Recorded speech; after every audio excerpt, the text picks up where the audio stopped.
तो दोस्तों आज हम फिर से आपके लिए लेकर आए हैं देश दुनिया की तमाम ताजा बड़ी खबरें। सबसे पहली बड़ी खबर में आपको बताएंगे दोस्तों कि गाजा पट्टी में जंग के बीच हिजबुल्लाह ने इजराइल को दी खुली चेतावनी। कहा लेबनान पर हमला किया तो इजराइल के मुख्य एयरपोर्टों को कर देंगे तबाह, करेंगे इतने हमले नहीं रोक पाएगा इजराइल। नेतन्याहू की बढ़ गई चिंता। जमानत आदेश पर रोक लगाए जाने के खिलाफ अरविंद केजरीवाल पहुंचे सुप्रीम कोर्ट। सुप्रीम कोर्ट से मांगी है केजरीवाल ने जमानत, कोर्ट कर सकता है आजकल में सुनवाई। रूस से दोस्ती करके मोदी सरकार को रूस के प्रधानमंत्री पुतिन ने लगाया चूना। S-400 मिसाइल सिस्टम देकर कर दिया भारत को करोड़ों का नुकसान। S-400 मिसाइल सिस्टम निकल गया बेकार, नहीं झेल पाएगा पाकिस्तान चीन के हमले।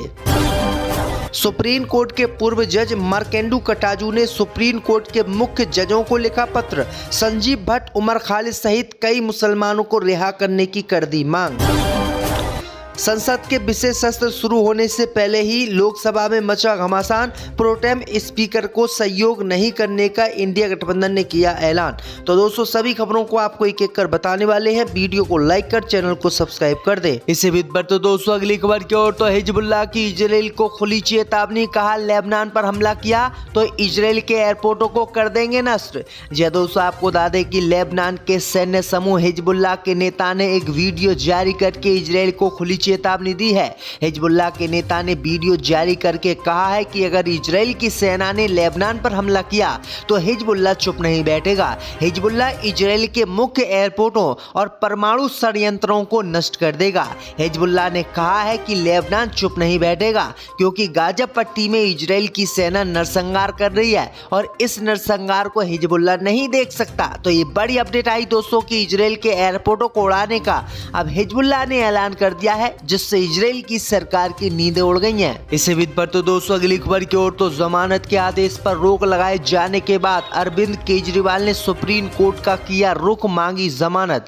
जी दोस्तों आपको बता दें कि दिल्ली के मुख्यमंत्री अरविंद केजरीवाल ने शराब नीति के मामले में जमानत आदेश पर दिल्ली उच्च न्यायालय द्वारा रोक लगाए जाने के खिलाफ अब सुप्रीम कोर्ट का दरवाजा खटखटाया है। उच्च न्यायालय ने केजरीवाल को जमानत देने वाली निचली अदालत के आदेश पर रोक लगाने का निर्देश दिया था और मामले की सुनवाई 25 जून तक स्थगित कर दी थी। वहीं आपको बता दें कि अपनी याचिका को लेकर दिल्ली के मुख्यमंत्री अरविंद केजरीवाल सुप्रीम कोर्ट पहुंचे और सुप्रीम कोर्ट से अब केजरीवाल ने जमानत मांगी है और केजरीवाल ने कहा है कि उनकी जमानत पर हाई कोर्ट ने गलत तरीके से रोक लगाई है और सुप्रीम कोर्ट हाई कोर्ट के आदेश को खारिज करे और हमको जमानत दे। अब देखते हैं सुप्रीम कोर्ट केजरीवाल को जमानत देता है या नहीं। इसी बीच पर तो दोस्तों अगली खबर की ओर तो रूस से दोस्ती करके मोदी सरकार को हुआ करोड़ों रुपए का घाटा। S-400 मिसाइल सिस्टम निकला बेकार, मोदी ने खरीदा था।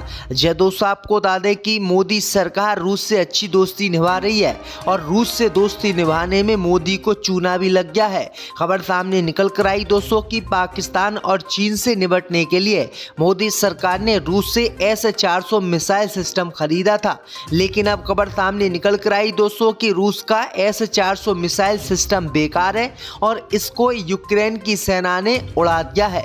वहीं आपको बता दें कि रूस का S-400 सिस्टम बेकार निकल जाने के बाद अब रूस ने S-500 air defence system launch किया है, जिसके बाद मोदी सरकार की नींद उड़ गई है क्योंकि मोदी सरकार ने अरबों रुपये इस पर लगाकर रूस से ये एयर डिफेंस सिस्टम खरीदा था, लेकिन ये एयर डिफेंस सिस्टम भारत की रक्षा करने में नाकाम है और इसको पाकिस्तान या चीन सेकंडों में खत्म कर सकते हैं। तो ये बड़ी अपडेट आई दोस्तों कि मोदी को रूस ने बड़ा चूना लगा दिया है। इसी बीच पर तो दोस्तों अगली खबर की ओर तो सुप्रीम कोर्ट के पूर्व जज मार्केंडू कटाजू ने सुप्रीम कोर्ट के जजों को लिखा पत्र। संजीव भट्ट, उमर खालिद सहित कई लोगों को रिहा करने की मांग की। जी दोस्तों आपको बता दें कि सुप्रीम कोर्ट के पूर्व जज मार्केंडू कटाजू ने सुप्रीम कोर्ट के जजों को एक खुला पत्र लिखा है। उन्होंने पत्र में पूर्व IPS संजीव भट्ट, उमर खालिद, भीमा कोरेगांव घटना के मामले में आरोपी मानव अधिकार कार्यकर्ता समेत तमाम मुस्लिम जो जेल में बंद हैं उन्हें रिहा करने की मांग की है। जस्टिस कटाजू ने पत्र में लिखा है कि मैं आपसे आदरपूर्वक अपील करता हूं कि जेलों में बंद कुछ लोगों के मामलों पर अदालत फिर से विचार करे। इनके बारे में मेरा मानना है कि वे निर्दोष हैं और मोदी सरकार की राजनीतिक प्रतिशोध भावना के कारण उन्हें गलत तरीके से कैद किया गया है और उनके खिलाफ लगाए गए फर्जी आरोपों को खारिज कर अदालत उन्हें रिहा करने का आदेश जारी करे। इसे बीत बढ़ते दोस्तों अगली खबर की ओर। तो संसद के विशेष सत्र शुरू होने से पहले ही घमासान प्रोटेम स्पीकर को सहयोग नहीं करेगा इंडिया गठबंधन।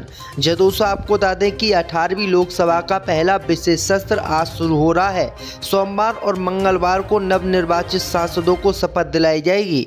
नवनिर्वाचित सांसदों को शपथ दिलाने के लिए राष्ट्रपति ने बीजेपी सांसद मृतहरि मेहताब को प्रोटेम स्पीकर नियुक्त किया है और उनकी सहायता के लिए कोडिकुल्ली सुरेश कांग्रेस की, टी राजा डीएमके राधा मोहन सिंह और फग्गन सिंह कुशल से दोनों टीएमसी के सुदीप बंदोपाध्याय को भी नामित किया है। लेकिन इंडिया गठबंधन ने प्रोटेम स्पीकर को लेकर आपत्ति जताई है और फैसला किया है कि विरोध के तौर पर वो प्रोटेम स्पीकर की मदद के लिए इस पर की स्पीकर की कुर्सी पर नहीं जाएंगे।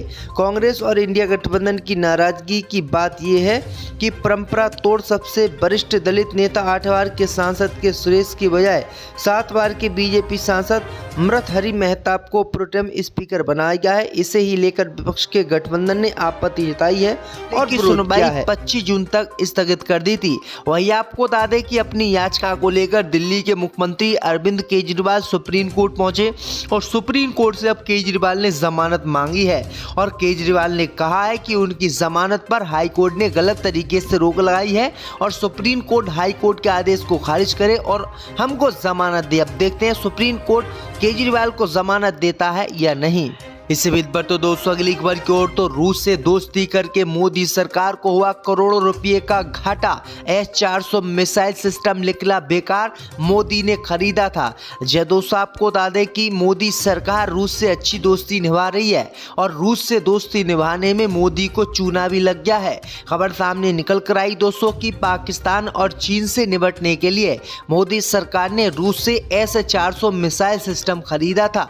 लेकिन अब खबर सामने निकल कराई दोस्तों कि रूस का S-400 मिसाइल सिस्टम बेकार है और इसको यूक्रेन की सेना ने उड़ा दिया है। वहीं आपको बता दें कि रूस का S-400 सिस्टम बेकार निकल जाने के बाद अब रूस ने S-500 air defence system launch किया है, जिसके बाद मोदी सरकार की नींद उड़ गई है क्योंकि मोदी सरकार ने अरबों रुपये इस पर लगाकर रूस से ये एयर डिफेंस सिस्टम खरीदा था। लेकिन ये एयर डिफेंस सिस्टम भारत की रक्षा करने में नाकाम है और इसको पाकिस्तान या चीन सेकंडों में खत्म कर सकते हैं। तो ये बड़ी अपडेट आई दोस्तों कि मोदी को रूस ने बड़ा चूना लगा दिया है। इससे बीत बढ़ते दोस्तों अगली खबर की ओर। तो सुप्रीम कोर्ट के पूर्व जज मार्केंडू कटाजू ने सुप्रीम कोर्ट के जजों को लिखा पत्र। संजीव भट्ट, उमर खालिद सहित कई लोगों को रिहा करने की मांग की। दोस्तों आपको बता दें कि सुप्रीम कोर्ट के पूर्व जज मार्केंडू कटाजू ने सुप्रीम कोर्ट के जजों को एक खुला पत्र लिखा है। उन्होंने पत्र में पूर्व IPS संजीव भट्ट, उमर खालिद, भीमा कोरेगांव घटना के मामले में आरोपी मानव अधिकार कार्यकर्ता समेत तमाम मुस्लिम जो जेल में बंद हैं उन्हें रिहा करने की मांग की है। जस्टिस कटाजू ने पत्र में लिखा है कि मैं आपसे आदरपूर्वक अपील करता हूं कि जेलों में बंद कुछ लोगों के मामलों पर अदालत फिर से विचार करे। इनके बारे में मेरा मानना है कि वे निर्दोष हैं और मोदी सरकार की राजनीतिक प्रतिशोध भावना के कारण उन्हें गलत तरीके से कैद किया गया है और उनके खिलाफ लगाए गए फर्जी आरोपों को खारिज कर अदालत उन्हें रिहा करने का आदेश जारी करे। इसी बीच बढ़ते दोस्तों अगली खबर की ओर। तो संसद के विशेष सत्र शुरू होने से पहले ही घमासान प्रोटेम स्पीकर को सहयोग नहीं करेगा इंडिया गठबंधन। दोस्तों आपको बता दें कि 18वीं लोकसभा का पहला विशेष सत्र आज शुरू हो रहा है। सोमवार और मंगलवार को नवनिर्वाचित सांसदों को शपथ दिलाई जाएगी। नवनिर्वाचित सांसदों को शपथ दिलाने के लिए राष्ट्रपति ने बीजेपी सांसद मृतहरि मेहताब को प्रोटेम स्पीकर नियुक्त किया है और उनकी सहायता के लिए कोडिकुल्ली सुरेश कांग्रेस की, टी राजा डीएमके राधा मोहन सिंह और फग्गन सिंह कुशल से दोनों टीएमसी के सुदीप बंदोपाध्याय को भी नामित किया है। लेकिन इंडिया गठबंधन ने प्रोटेम स्पीकर को लेकर आपत्ति जताई है और फैसला किया है कि विरोध के तौर पर वो प्रोटेम स्पीकर की मदद के लिए इस पर की स्पीकर की कुर्सी पर नहीं जाएंगे। कांग्रेस और इंडिया गठबंधन की नाराजगी की बात यह है कि परंपरा तोड़ सबसे वरिष्ठ दलित नेता 8 बार के सांसद के सुरेश की बजाय 7 बार के बीजेपी सांसद मृतहरि मेहताब को प्रोटेम स्पीकर बनाया गया है। इसे ही लेकर विपक्ष के गठबंधन ने आपत्ति जताई है और विरोध किया है।